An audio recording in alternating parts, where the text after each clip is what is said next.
Hi, everybody. This is Silvio Canto in Dallas, Texas on Sunday, January the 11th. And welcome to our commentary. Welcome to our weekly chat with our good friend George Rodriguez from San Antonio. George, always great to have you. Welcome. Thank you very much. Good to be here. All right. Well, let me begin with just a little historical moment here. It was on this day in 1989, January 11th, 1989, that President Reagan spoke to the nation in his farewell address. And look, it was not a very consequential speech. Nobody really remembers it too much, but I thought it was interesting because it was the first one I had actually ever seen. I don't remember seeing one for President Carter or for President Ford or any of the others. I mean, I and President Eisenhower, but that was too long ago. That was memorable, but that was too long ago. So anyway, I just thought it was kind of I had a lot of expectations about what he was going to say. He talked a lot about, the shining city on the hill thing, that line that he had used before. So it wasn't, a necessarily a great speech, but for me, I got all excited about it because it was the first one I had ever seen. So I had a good time watching it, and I would recommend anybody to watch it, George. I thought it was very memorable. Of course, we were in transition going from the Reagan administration into the Bush administration. In fact, I was personally involved a lot in the ceremonial events that day, the parties, that kind of stuff. And I didn't see what you call it, the speech myself. No. I didn't see it. However, we were behind the scenes and we heard about it. And, it was memorable because, in my opinion, because you had a Republican president exiting and a Republican president coming in. And the Republican president coming in, the Bush administration, wanted to give Reagan very much a good farewell. Right. And so they gave him as much of an opportunity to say goodbye as possible. So that was good. Yeah. And you make a good point. You don't have a lot of these transitions where you have 8 years. Yeah. Where you have 8 years and then followed by, in this case, the vice president during those 8 years. So it was historic in that respect. But I was all excited because always being a Reagan fan, anytime he spoke, I always felt excited. And, I wasn't disappointed with the speech, but it didn't go down as necessarily a memorable one. But you can see it on YouTube, and you can also see it on the Reagan Library archives. It's available there for anybody to watch. It was interesting. 1989 on this day. Let me begin by pointing out that I have a post over at the American Thinker today talking about Mexico, and President Trump has been talking a lot about Mexico lately. And I recommend in my article, George, to Mexico that they need to sit down with President Trump. Now, maybe they're doing that. Maybe there's a lot of background. Maybe there's a lot of stuff going on in the background. But they need to sit down and try to come up with some kind of a solution that involves the Mexican military more than anything else. I don't really want U.S. forces in, or actually boots on the ground type of thing. I don't. It's not what I really want. But I would like to see us, the United States, that is, increasing our support and providing more technology and weapons or whatever it may be to the Mexican army to carry out some of these battles, because look, they've got to take these cartels seriously. I think they are, but they're not sure what to do, George.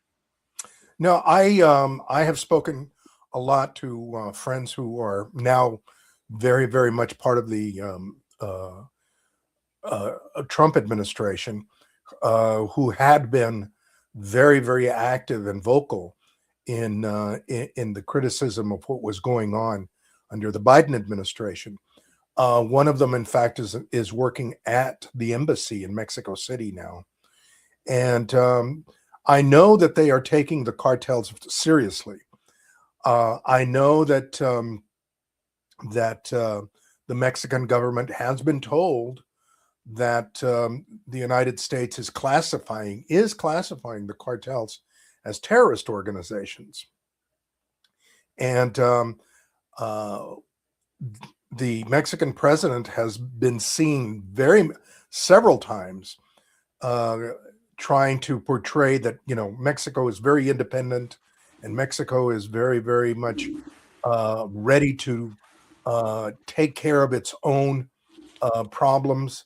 And they tell me that, I mean, they tell me flat that all of that is nothing but posturing, because she's very, very much cooperative. Now, that's at their level. However, the corruption down below is tremendous. I mean, the shootings that continue daily in Monterrey and in Nuevo Laredo and in Matamoros, between the cartels, who are now desperately trying to hold on to whatever they can, that's something that, you know, I'm not sure that they themselves know how to deal with. Well, it's a complicated thing, because it's not really, you're not necessarily calling for a military operation. This is not like, D-Day, where you show up with 100,000 troops or something like that. This is more of a very targeted type military operation, where you look for certain targets and you use technology to go after them. Not necessarily a lot of troops, but I would prefer for that to be done by the Mexicans. Correct. Because I think that would give it more credibility, if nothing else. And I think it would also help Mexico, because they can say, look, we did this with the help of the United States. And it takes me back to, you remember back in 2007, when then President Bush sat down with President Calderon of Mexico, and they came up with this like thing called Plan Merida, which was a sort of a plan for Mexico, sort of based on Plan Colombia that had been used in Colombia. And that particular plan provided the Mexican military with a lot of technology, a lot of weapons, a lot of aircraft and things that, that they were able to use successfully. So that's what I'm calling for. I would like the problem to be resolved by Mexico.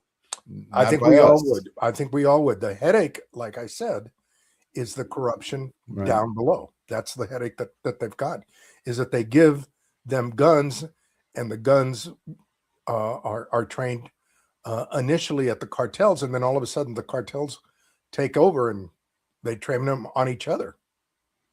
Well, and at the moment, there's one of the most interesting consequences. I don't know if this was predictable or not, but one of the most interesting consequences of shutting down the border is that the cartels are now fighting with each other to see who gets what route or that route. That's right. So you're seeing a lot of that happening down there. So I'm really hoping that, I'm going to give the benefit of the doubt to the Mexican administration, and I'm going to assume that they're doing their best. And I know it's a difficult problem, because they have their own history of sovereignty and all of that they have to defend. So I understand that, but something has to be done. Something has to be done, because if you talk to the Mexican people, they're very unhappy with the violence, very unhappy with what's going on. Well, let's come up here a little bit, George, and specifically to Minneapolis, where we had this incident last week. And, this is so polarized. People are basically, it depends who you voted for. I mean, if you voted for Trump, you saw the video differently than if you voted for Kamala Harris. That's how ridiculous this is. But in my opinion, what it really highlights once again is the problem with these sanctuary cities. You cannot have these sanctuary cities. Most of these operations that ICE is conducting in Minneapolis and Chicago and LA, where they get in trouble locally is that they don't have the cooperation of the local police or the local authorities. So what you're doing then is, instead of going to the police and saying, look, we're looking for this guy, here's the warrant from the judge, we're looking for this guy, then the local police will say, yeah, we've got this guy, by the way, we know who he is, he's in jail or whatever. What ICE has to do in places like Minneapolis is to go in and literally go into the neighborhoods, or sometimes into the shopping centers, or sometimes into the apartment complexes, and look for these people directly, which puts ICE in an unfair situation of because there's a lot of conflict. And, we saw what we saw this week. So, but this sanctuary city stuff has to stop. I don't know if it takes President Trump cutting off money, if it takes arresting the mayor of one of these cities to make a point, but it has to stop, George. You cannot have these sanctuary cities basically saying, we're not going to obey the federal law. You cannot do that, George. It is a really, really bad situation when you encourage people to disobey and interfere. That's the worst part. Interfere with law enforcement. You cannot interfere with law enforcement. You cannot block police cars. You cannot block the ICE agents. You can't do that and then call it a protest. That is not a protest. That is not a First Amendment sanctioned situation. And it's very tragic that we have this situation.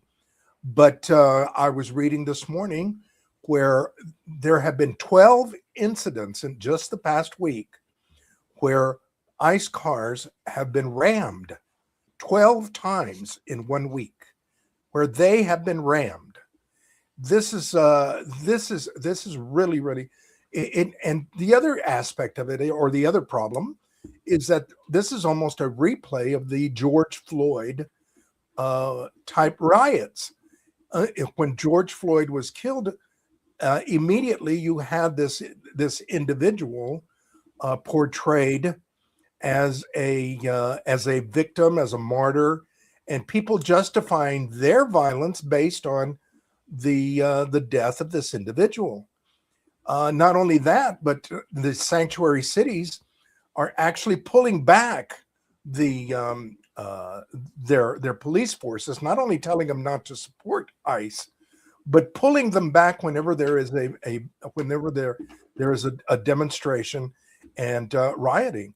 And all of that is creating a terrible, terrible view, a scene, optics of these communities and of America. It needs to stop.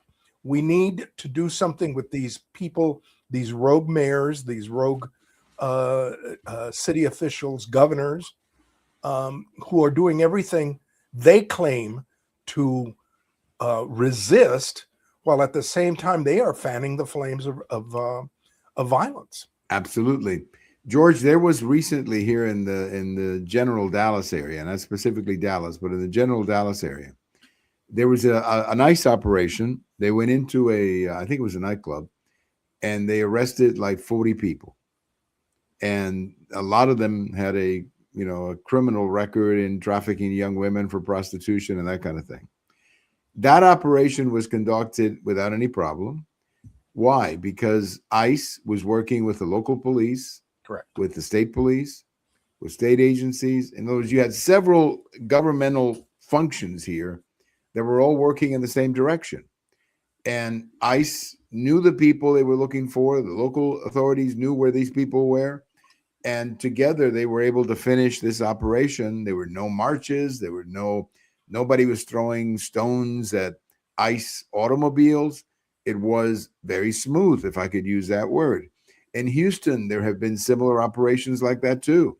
So there you have an example of how it works when ICE is cooperating with the local authorities, in contrast to what we're seeing in Chicago and Minneapolis and LA, where ICE has to fight the local authorities because the local authorities, whether it's the mayor or whoever, has decided that it's more fun to have a fight with President Trump than to resolve the issue. And I think it's pathetic. I think somebody, I would be in favor of arresting one of these mayors and saying, you cannot do that, and we're going to hold you liable for violating federal law, George.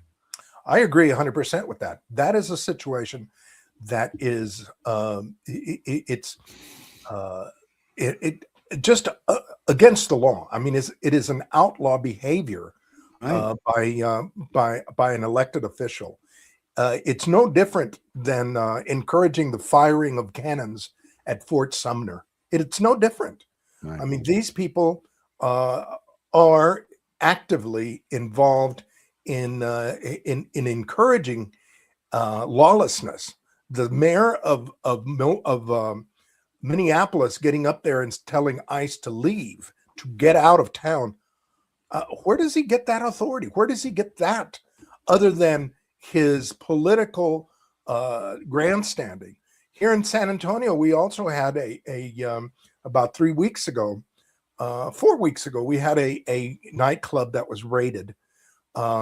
It was investigated for several months by the Texas Public Safety folks, Texas Department DPS, and they had determined that there was illegal activities going on there, and that there were a lot of illegal aliens in the community now, or at present all the time. There was a raid. Several people were arrested. Several people with records of assault, of rape, of trafficking firearms. Many illegal aliens who were illegally in the United States were also picked up by ICE. Everything went off very, very smoothly. No incidents. However, since that time, the mayor here in San Antonio has tried to make some issues, and she's tried to make them after the fact, but there's nothing to say. I mean, what can she do? She can't say. The right. The state, even the county is behind them. So, right. This behavior of these folks who encourage rebellion, it's an outlaw. It's an outlaw. It is. Now, in the case of Texas, of course, you've got the governor behind ICE. And the governor has sent down the message right down the line saying, hey, you're going to work with ICE. If you don't work with ICE, you've got a problem with the governor. Yep. So that's, I think, is the difference. The same in Florida, where DeSantis is working. So you have examples in the country where ICE is working with the local authorities, and the entire process is very smooth. And you do remove criminals, and they're not going after grandmothers, and they're not going after, the young woman who cleans your house or whatever, because that's not who they're looking for. They're looking for criminals. And if they know where the criminals are and they get the cooperation of the local authorities, it can be a very smooth operation. And because it is a sanctuary community, there's a lot of criminals in that area. Well, sure. But at least in Texas, you have, there are sanctuary cities that are illegal in Texas. You cannot have a sanctuary city. That we voted for that a long time ago. Now, the other issue to me, George, that I think needs to be emphasized, and this has to be better explained, because this is the kind of thing that I think would make it easier for people to understand what the real issue is. Immigration is not really the issue. The issue is federal law. Correct. So what would happen if, for example, a city, I don't know, Texas, to think of an example, let's just say a city in Texas said, we're not going to obey the IRS. There you go. Very good. We're not going to, the IRS rules don't apply to us. Exactly. So if you have a business in my community, my county or whatever, forget about the IRS, because they cannot arrest you. They cannot demand anything from you, because we are an IRS sanctuary city. I mean, there you go. What would people say? Exactly. That's exactly right. Or we go further than that. Any other federal agency. Let's say that EPA. We're not going to obey EPA anymore. We're not going to pay. We're going to burn trash in the backyard. We're going to do whatever we want. What would they think about that? Yeah, we're going to be an EPA sanctuary state. Can you imagine the reaction that would be? Yeah. But that to me is the point that has to be made.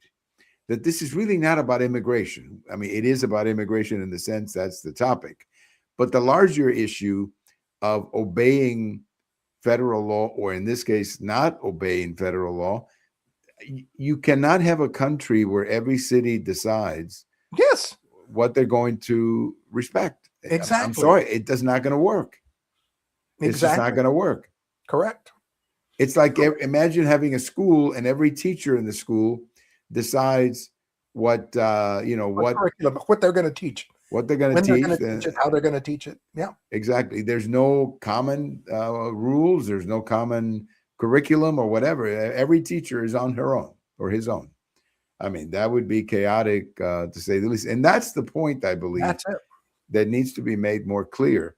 So this particular woman up there in Minneapolis, the lady who was killed, she was given some very bad advice by some people. I feel sorry for her because she had a kid. I think there's 3 kids that she has. So I feel sorry for that. I'm sympathetic to that. But she was given some very bad advice. Whoever told her to go out and stop ICE or interfere with her activities, I'm sorry, that person gave her some very bad advice. That's all I can say, George. I agree 100%. And giving all of these protesters that continue giving them bad advice, because we continue to see situations, particularly in Minneapolis, particularly in Chicago today, where people have tried to restrain ICE vehicles from going anywhere by standing in front of them, or even by throwing snowballs at the ICE agents. This behavior is not good. Period. It's unacceptable behavior, and it has to stop. And somebody's got to drop the hammer. Something, you have to have an example. Somebody has to be made an example of this, because you cannot have sanctuary cities. We're seeing more and more people. Sadly, we're seeing more and more notable people that are agreeing with this rebellion and encouraging it even more. Right. No, I understand. But I think I'd like to see a mayor get arrested. Yep. And simply said, hey, you're encouraging lawlessness and we're arresting you. Correct. And now that may not change anything. He may become a big hero because of that, but at least you're making the point of what you're doing. It puts others on notice. Yeah. I agree. I agree with you. Let me, just for purposes of comparison, we had some demonstrations here in Austin this weekend, and the Governor Abbott basically said, hey, look, if you want to demonstrate, that's fine, but I don't want to have anybody block traffic or interfere with businesses. If you're going to walk down the sidewalk and there's a restaurant and people are having dinner, you don't attack them. You don't attack them or mess with them. I guess some people got out of hand, and the Austin police, maybe with the combination of some state police, went in pretty heavy, and lots of people got arrested, George. That's what needs to happen. Exactly. Yes, I've been watching the videos on it. I've been talking to some of my friends up there in Austin about the situation. And, Austin, because of the University of Texas, and because it is probably the most liberal city in Texas, has had a lot of problems with folks taunting, folks challenging the governor and his position on law enforcement. And they really went at it yesterday and the day before. And there have been all sorts of situations where they literally were trying to attack anyone who disagreed with them. And you did have some counter protesting, but anybody who disagreed with them, they were attacking them, and again, disobeying the police and the state patrol, the state folks, when they were telling them to get on the sidewalk or to maintain distances, or they were challenging them. Right. And no sooner did they challenge them than they were picked up and they were arrested. Quickly, you are also hearing today from these leftist organizations that, of course, there was illegal arrests, that they were roughed up, all this sort of stuff.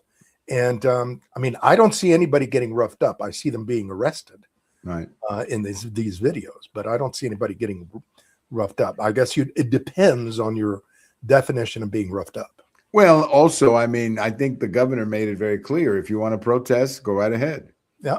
You know, but if you're going to interfere with businesses or you're going to cause property damage, traffic, that's another thing. They're blocking traffic. Why should a person in Austin, Texas, who is going on with their regular business, who is going out to dinner, who is coming home from work or going to work or whatever, why should you be interrupted? Why should your life be interrupted because a bunch of people want to make a political point? Their political point is not more important than your freedom of mobility and travel. That's it. I think, as I say, if they want to go out and protest and tell me what they want to tell me, fine, go ahead. Yeah. But don't interfere with public safety and so on. George, one more point that I wanted to get to is down in San Antonio. We had heard for years that, or not for years, but ever since that new abortion law went into effect here in Texas, that the government of San Antonio was paying for people to go have an abortion somewhere else. Apparently that's over. What can you tell us about that? Yes, this was a situation that, in fact, that I was personally involved in, and several other local community leaders. It was led by the San Antonio Family Associations, which is a very, very strong Catholic organization here in town. They had challenged it from the very, very beginning, that taxpayer money, taxpayer dollars should not be used to assist somebody to, we called it go on abortion vacations. And that's exactly what was planned, and that's what was being done. I believe that there were about 5 individuals that actually the city paid for. Now, the important part of it is that we told them that if they went ahead and did it, there was going to be a lawsuit and they were going to lose it. And when they lost it, they were going to end up paying huge amounts to these ridiculous attorneys who the city retained to defend this ridiculous law. This has happened before, when the city was playing sanctuaries and telling the police department to release illegal aliens that were arrested. This has happened before when there were situations with the city's working with nonprofits that were trying to organize political rallies. This has happened several times, and we have, the taxpayer ends up paying for it. The taxpayer has no business. It was ruled by the Texas Supreme Court. The taxpayer has no business paying for somebody to go on vacation to get an abortion. Right. Yeah. I mean, it's like the taxpayer doesn't pay my vacation. If I want to go to wherever to get a new, I don't know, whatever, they don't pay for it. In this case, I'm glad that this ended because it was really an aberration of what was happening here in Texas.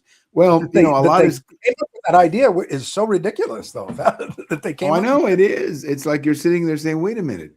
If you want to go to New Mexico and have an abortion, well, go, and I-10 will take you there, right? From San Antonio, I-10 will take you right to New Mexico, and you can go there and work this out. Maybe get a payment plan from an abortion clinic. I don't know what they do, but the reality is that's not for the taxpayers to get involved with. Well, George, there's a lot of foreign policy stuff. We don't have a lot of time left, but there's a lot of foreign policy stuff. Iran, Venezuela, of course, Cuba. President Trump warning Cuba today, basically saying, "Hey, cut a deal because time is running out."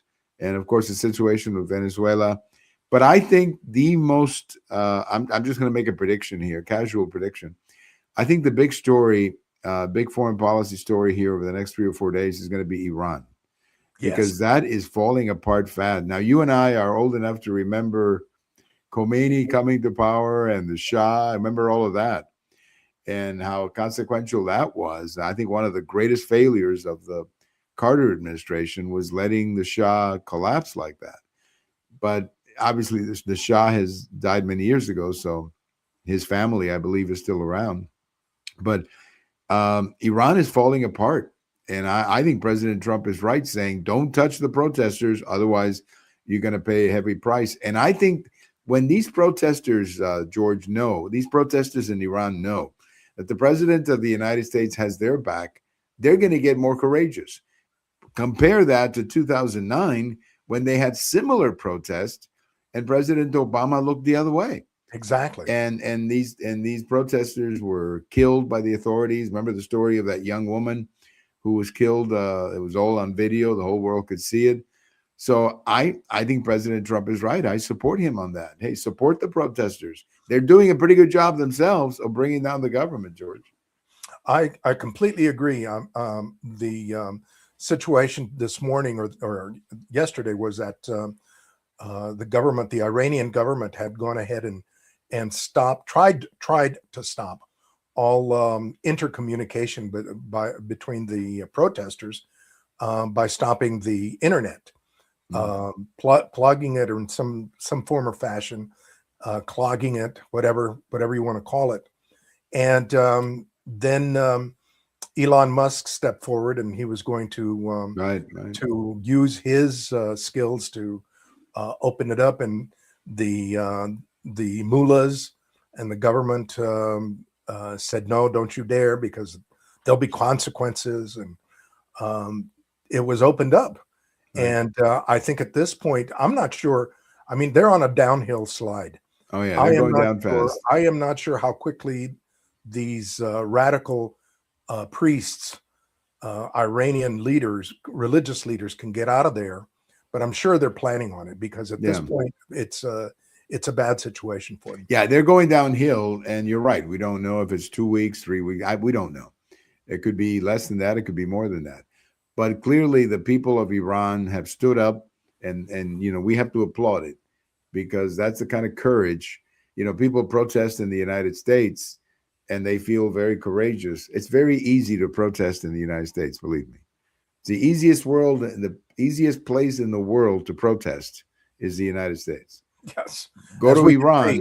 Yes, go to Iran and try protesting there when you're literally putting your life on the line each time. So anyway, George, as always, thank you for your time. By the way, don't you think we had some amazing football games this weekend? It's been great. I have loved it.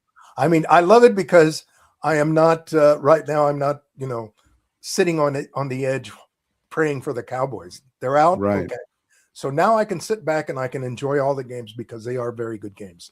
They were great games. They've played 4 games. There's one more going on tonight, so we'll have a chance to finish that one. And then tomorrow. Yeah, tomorrow. And so far, the first 4 games have all been as great as games can be. Doozy. I mean, they've all gone down to the last couple of minutes. I mean, absolutely amazing.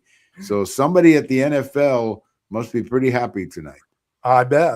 Because their product is doing quite well. Their product has been doing quite well. George, have a great week, and we'll chat again the next time. It's going to be another busy week, I can tell. I can tell. Yeah, it's going to be exciting. It's going to be exciting next week. Thank you for your time, and have a great week, George. You've got it. Bye-bye. All right. Our good friend, George Rodriguez, down in San Antonio. And again, just talking about a lot of things going on. And there's going to be some big stories this week. I really do. And I think Iran is at the top of the list. That's going to be huge. The government of Iran may not fall this week. Maybe not this month. I don't know. But it's going down. It's going down. And I just admire the courage of the people of Iran who've had it. They're going out there and they're marching and they're protesting. And trust me, unless you've experienced, now I did as a kid, but not as much as other Cubans who were there longer than me. But unless you understand what repression is, you don't understand how courageous these people of Iran are, who are literally taking their life and risking their lives literally to go out and protesting. So congratulations to the great people of Iran. And I hope that freedom comes your way very quickly, because you deserve it. And I'll say the same thing about Cuba. That's also going to be happening sometime soon as well. Thank you for listening. This is Silvio Canto in Dallas. Have a great week, everybody. And we'll talk to you later. Bye-bye, everybody.